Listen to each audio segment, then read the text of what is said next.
ए अमृता ए का हो? अरे उठ उठ अरे चले के काटे न ना ना हम ना जब होटी हमरा के तनी सु आराम करे दे। और हम पूरा गेहूं अभी खेतवा में तू आराम करबू। ओए हो दादा अब हम चल जेब काटे न मौत हमार हो जे हम ना जाब काटे गेहूं। काहे हो?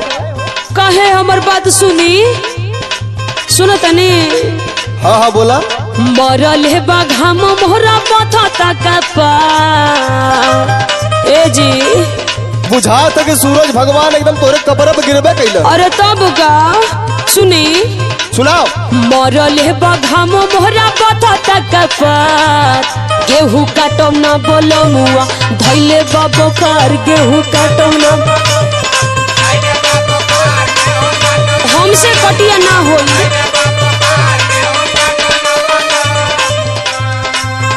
ई बताओ हाँ खाए के दाई ना बुखार दर्द तो के?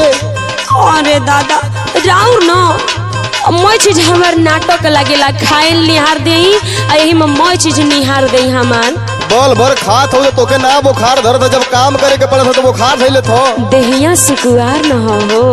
सुन का अरे मोट मोट लिट्टिया लगाइबू कैसे सुनत है ना? हाँ हाँ अरे मोट मोट लिट्टिया लगाइबू कैसे गेहूं काटे नहीं जाइबू तो खइबू कैसे गेहूं?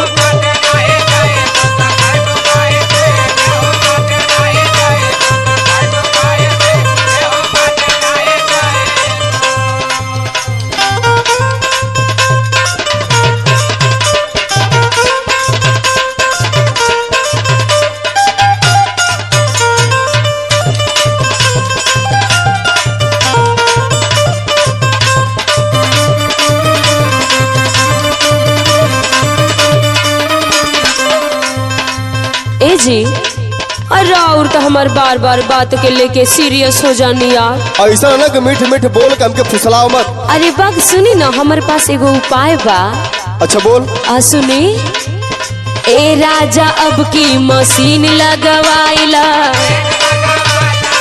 सुनाई ना। सुनाओ सुनाओ। अगर मशीन ना लगी तो एगो उपाय बा। का हो?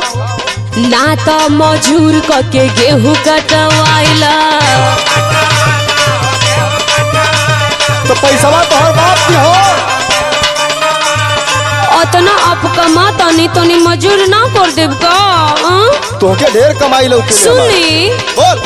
ए राजा अब की मशीन लगवाइला नाता मजूर के गेहूं कटवाइला